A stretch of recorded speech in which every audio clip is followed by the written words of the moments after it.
அதுக்கு வாய்ப்புகள் நிறைய இருக்குது. புதுசாக ஒரு வளர்ந்து வர ஒரு கட்சி லிமிட்டில் எனக்கு தெரிஞ்சு அடுத்த சிஎம்மா முதலமைச்சர் வர்றது கூட விஜய்க்கு வாய்ப்பு இருக்குது. 100%. நானே ஒரு தலை ரசிகர் தான்.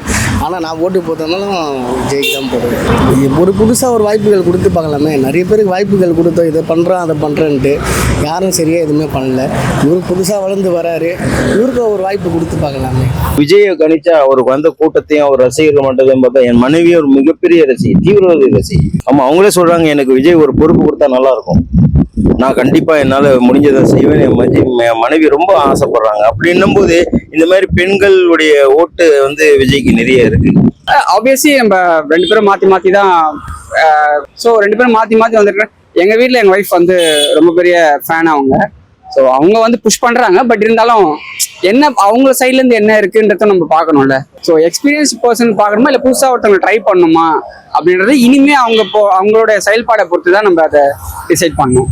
மாமாட்டா ஏன்னா நான் வந்து விஜய்னா சிஎம் போஸ்ட் குத்துக்கேன் 2026 விஜய் வருவான். ஏன்னா எல்லாரும் என்ன சொன்னாங்கன்னா நாங்க விஜய்னா ஓட்டுக்கு போவோம், யாருமே போக மாட்டோம், விஜய்னா போவோம் ஓட்டுக்கு போவோம் சொல்லுவாங்க. ஏன்னா விஜய் வந்து நல்லா பண்ணலாம், எல்லாரும் மக்கள் அவங்கன்னா ஓட்டு போவாங்க, நானும் அவங்கனா ஓட்டு போவேன். நல்லா தானே இருக்கும் விஜய் வந்தா. புதுசா நிறைய கொண்டு வருவார் விஜய். அதுக்கு அவரு வராருலண்ணா, நான் புதுசா கொண்டு வரல, நல்லா இருக்கு இதுண்ணா. விஜய் அரசியல் இருக்கும். அது எலெக்ஷன் பத்தி ஒன்றும் சொல்றதுக்கு ஒன்றும் இல்லை. யார் வந்தாலும் நம்ம ஓட்டு போட போறோம். ஓட்டு யார் வேணாலும் நம்ம போட போறதா. விஜய் வரான்னு இருக்காரு, பார்க்கலாம். நல்லது செய்யற ஒருத்தர் புதுசா வர்றாரு, ட்ரை பண்ணுவோம். ஒரு வாய்ப்பு கொடுத்து தானே பார்க்கணும். ஏற்கனவே நிறைய கட்சி இருக்குது, அவரும் வராரு, சரி வரட்டும், அவரு வந்து அதை செய்யறாரா பார்ப்போமே. விஜய் தான் வருவார். இல்ல என் பையன்லாம் வீட்டுல எல்லாரும் இது பண்ணாங்க, இருந்தாலும் மாறலாம். அதான் விஜய் வருவாரு, அதான் இந்த டைம் சொல்ல முடியாது, வருவாரு, கொஞ்சம் லேட் ஆகும். அதான் 2026 சொல்லிக்காங்க வரான்னு. 2026 வர முடியாது, 2030 வந்தா வருவார் விஜய். புதுசா ஒரு தலைமுறை புதுசா வரணும், அதை தேர்ந்தெடுத்து போட்டு அது ஒரு 5 வருஷம் விட்டு பார்த்தா நல்லாங்க இல்லையா. உங்களே தான் வாங்கணும், ஒன்றும் சட்டம் கிடையாது இல்லையா. அரசு குடும்ப அரசு பண்ண சட்டங்கள் தான் கிடையாது. கவர்மெண்ட் இது பப்ளிக் பொதுமக்கள் யார் வேணா அரசு நிற்கலாம், யார் வேணா போகலாம். நல்லவங்க இருந்தால் செய்யலாம், கெட்டவங்க நிற்கணும் அவசியம் கிடையாது. இப்படி ஒரு சிஸ்டம் மாறி வரது நல்லது தானே, ஒரு மாற்றம் வரணும், அப்பதான் நல்லா இருக்கும். அவன் செய்யலாம் இல்லை இவங்களோட அவன் முட்டா கூட இருக்கலாம், இல்லை இவனோட அறிவு நல்லா செய்யலாம் மக்கள் இல்லையா. அதான் ஒரு டைம் கொடுத்துப்பாலாமே, ஒரு திருப்பாலாம் இல்லையா. விஜய் வந்து அவர் இளைய தலைமுறை இப்போ எல்லாம், அதாவது எனக்கு எந்த கட்சிக்கு எந்த அரசு ஜாதிக்கு எனக்கு இது வேற்றுமை இல்லைன்னு பேசியிருக்காரு. அவர் மீட்டிங்ல பேசியிருக்காரு, எல்லாரும் ஒண்ணுதான் இருக்காரு. ஆனா அந்த அளவுக்கு ஓட்டு வருமானது கொஞ்சம் பொறுத்து தான் பார்க்கணும். இது உடனே எல்லாம் நம்ம எதிர்பார்க்க முடியாது. இல்ல விஜய் அண்ணா ஸ்டாலின் வருவாரு அண்ணா 2026 விஜய் வருவாரு. அவருதான் நாங்க விஜய் நான் ஓட்டு போடுவேன், சாய் போக மாட்டேன். இல்ல பட் அவர் புதுசு வேற. அவரு இது வரைக்கும் அவர் மேல எந்த ஒரு தப்பும் இல்லை, தவறான பேரும் இல்லை, அரசியல்ல நுழைஞ்சிருக்காரு. இனிமேல் தான் அவரை பத்தி தெரியும். எடுத்தவொடனே கொடுப்பாங்களான்னு ஒரு சந்தேகமா இருக்கு. காலங்காலமா இங்க இருக்காங்க திமுகவும் அதிமுகவும், அவங்களாலே சில விஷயத்த போராட முடியல. இவர் புதுசா வந்திருக்காரு, பட் இவருக்கு மக்கள் சக்தி இருக்கு, ஒன்னே ஒண்ணு வச்சு சப்போர்ட் பண்ணி ஃபைட்ல இறங்குறாரு. அது எலெக்ஷனுக்கு அப்புறம் தான் தெரியும், என்னால ஒன்றும் சொல்ல முடியாது. ஆனா என் ஓட்டுல அவருக்கு எப்படி, என் வீட்டுல ஒரு 2-3 ஓட்டு இருக்குது அவருக்கு. என் ஒய்ஃபோட சிஸ்டர்ஸ் எல்லாமே. நம்மளாம் சொல்லுது, இதுக்கப்புறமா அவங்க பண்ணுறதே குடும்ப ஆட்சியாக தான் பண்ணுவாங்க. அது தனிப்பட்ட ஒரு விஷயத்தில் யாருக்குமே ஒரு வாய்ப்புகள் வந்து கிடையாது. மற்றவங்க அவங்க கூட இருக்கிறது ஒன்றா சும்மா ஒரு எப்படி சொல்லுது, ஒரு அடிமை மாரி இருப்பாங்களே கண்டி. மற்றபடி அரசியல்லாம் பண்ணுறது முழுக்க அவங்க விஷயத்தில் தான் தலைமுறையாக வந்துன்னு இருக்கும். வேறு யாருன்னா வந்து போயிட்டு ஒரு முதலமைச்சராவோ இல்லை ஒரு துணை முதலமைச்சராவோ அவங்க இதில் வந்து யாருமே இருக்க முடியாது. படிக்கிற பசங்களுக்கு நல்லா செஞ்சா போதும். இப்போ ஃப்ரீலாம் நிறைய கொடுக்கறத விட்டுட்டு படிக்கிற பசங்களுக்கு காலேஜ் ஃபீஸ், ஸ்கூல் ஃபீஸ்லாம் நான் கட்டுறேன்னு சொன்னா போதும்.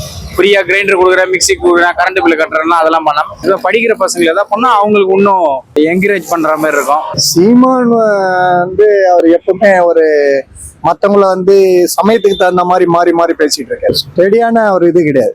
நான் இப்படிதான் இருப்பேன்னா பரவாயில்ல. இப்போ திடீர்னு ஒரு நேரத்தையும் பிஜேபி சப்போர்ட்டா பேசுவாரு, திடீர்னு வேற ஒருத்தர் பேசுவாரு. நம்ம எல்லாம் பேசுறதுலாம் பொதுமக்களுக்கு வந்து பொதுவான விஷயத்த தான் பேசணும்.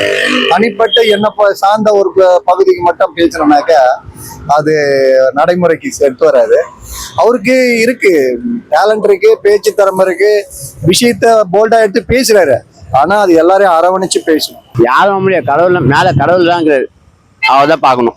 விஜய் பத்தி நான் சொல்ல முடியாது. நான் விஜய் ரசிகர், எல்லா ரசிகரும் தான் உண்டு, எனக்கு எல்லா ரசிகரும் பிடிக்கும். ஓகேங்களா, விஜய் ரசிகர்னா ரொம்ப பிரச்சனை இல்லை, அவர் வருவாரு. ஆனா டைம் சொல்ல முடியாது, மேல கடவுள் இருக்காரு, அவர் தான் பார்க்கணும். 75% நினைச்சிருக்காங்க. எல்லாரும் அப்படி செய்ய முடியாது. 40% செஞ்சிருக்காங்க, 60% செஞ்சிருக்காங்க. காமராஜ் பீரியட்ல 100% செஞ்சாரு, சுயநாம செய்யல. மந்திரிகள் யாரும் அந்த மாதிரி யாருக்கும் ஊழல் பண்ண முடியாது, விட மாட்டார். மந்திரிகள் யாரும் பண்ணல. சிறுபான்மையிற்கு நல்லா பண்றாங்க, நல்லதையும் சொல்லணும். எல்லாமே முஸ்லீம், எல்லா மதத்துக்கும் நல்லா பண்றாங்க. இது தமிழ்நாட்டுல அது ஒண்ணு அப்ரிஷியேட் பண்ணலாம்.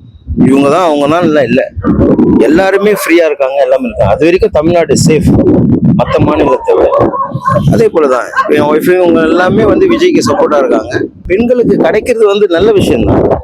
பெண்கள் ஒரு நாட்டின் கண்கள்ன்ற மாதிரி பெண்களுக்கு நிறைய உரிமைகள், நிறைய சலுகைகள் கிடைக்கும். மிக முக்கியமான விஷயம், அவங்களுக்கு கொடுக்கறதெல்லாம் நம்ம இம்ப்ரூவ் பண்ணணும். பட் மேபி அவர் வந்தால், வாய்ப்பு இருந்து அவர் வந்தால் அவர் பண்ணட்டும் பெண்களுக்கு அதிகமா.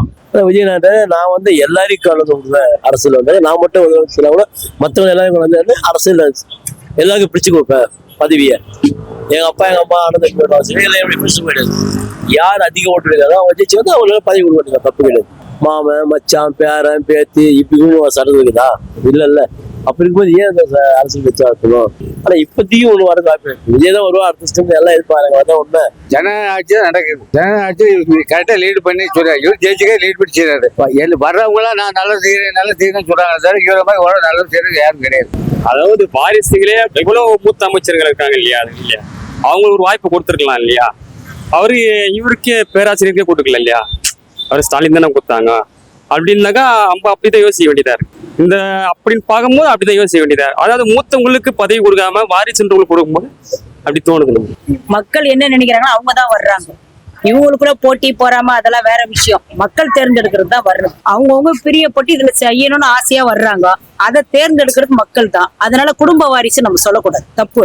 கட்சியை பத்தி நான் பேச மாட்டேன். ஏன்னா இப்ப விஜய் கட்சிக்காரர். நான் ஏற்கனவே திமுக, விஜய் கட்சியில இறங்குறாரு. இன்னும் நான் தீர்மானிக்கல. ஆனா தீர்மானிக்காத நம்ம திமுக கட்சி, அந்த கட்சி, இந்த கட்சின்னு தப்பா சொல்ல முடியாது.